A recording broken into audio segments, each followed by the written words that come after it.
বিসমিল্লাহির রহমানির রহিম। আমরা আজকে 13 নম্বর অঙ্ক আলোচনা করব 2.1 তাই না?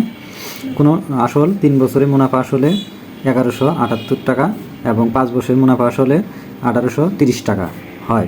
আসল ও মুনাফার হার নির্ণয় করতে হচ্ছে। তাহলে আসল এবং মুনাফার কি নির্ণয় করতে হচ্ছে? হার নির্ণয় করতে হচ্ছে।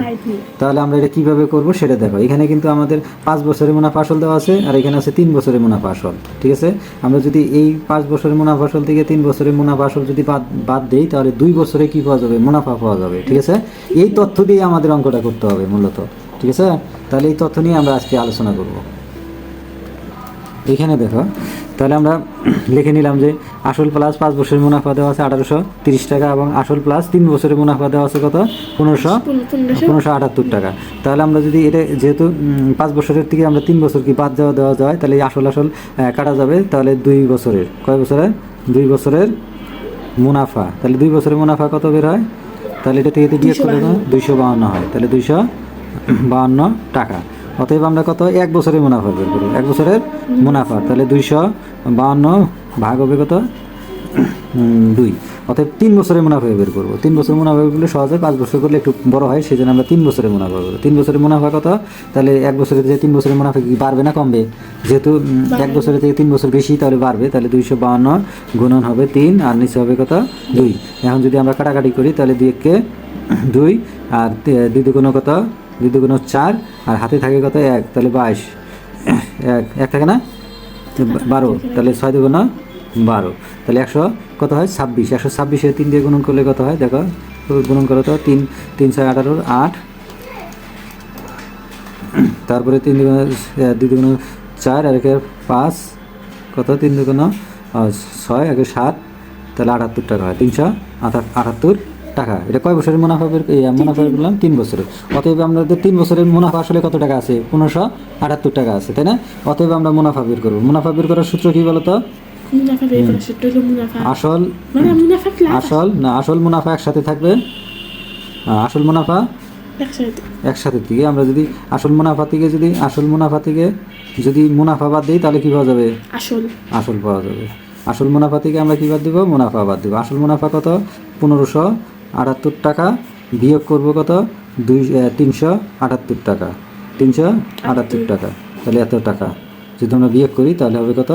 1200 টাকা। তাহলে আমাদের কত টাকা হচ্ছে? আমাদের তাহলে 1200 টাকা হচ্ছে। তাহলে এই 1200 টাকাই হচ্ছে আমাদের কি বেরোলে বলো তো? মুনাফা বের হয়ে গেছে, তাই না? 1200 টাকা আমাদের মুনাফা বের হয়ে গেল। সরি, মুনাফা না, আসল বের হবে। আসল কি বের করবো আমরা? আসল বের করবো।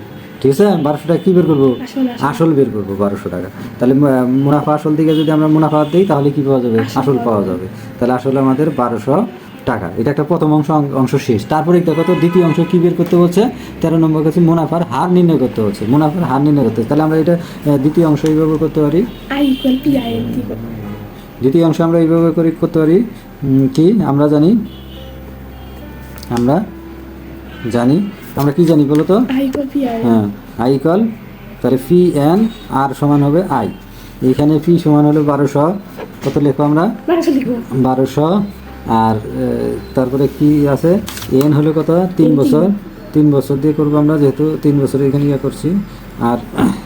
আর এর মান তো নাই। আয়ের মান কত? 378 টাকা। কত? 378 টাকা। তাহলে কার মান বের করবো আমরা? আর এর মান, আর সমান ওয়াট, আর এর মান বের করবো। তাহলে দেখো, আর এর মান আমরা কীভাবে বের করবো? আর এই পাশে রাখবো আর বাকি তথ্যগুলোকে ওই পাশে দিব। তাহলে আই ভাগ কি দিব? P N. আই ভাগ পি এন। ঠিক আছে, এখানে মান বসাই। আয়ের মান কত? আয়ের মান বলো 378 ভাগ পি এর মান হলো 1200 গুণন এন এর মান হলো 3। এই যে এইখানে দেখো, আমরা এই উপরে 100 দ্বারা গুণ করবো, নিচেও 100 দ্বারা গুণ করবো, কারণ এই নিচে 100 জন্য আমরা পার্সেন্টেজ লিখবো। ঠিক আছে, আর বাকিগুলো কাটাকাটি করবো। এই শূন্য, এই শূন্য। ঠিক আছে, আর 378 যদি আমরা 378 যদি আমরা কত দিয়ে 3 দিয়ে ভাগ করি তাহলে কত হয়? 10 পয়েন্ট। 36 দিয়ে ভাগ করো, 10 পয়েন্ট কত হবে? 5। এই 100 জন্য পার্সেন্ট, 100 জন্য এই পার্সেন্ট। তাহলে আমরা এইভাবেই অঙ্কটা করবো। ঠিক আছে, এইভাবে সবচেয়ে সহজ হবে।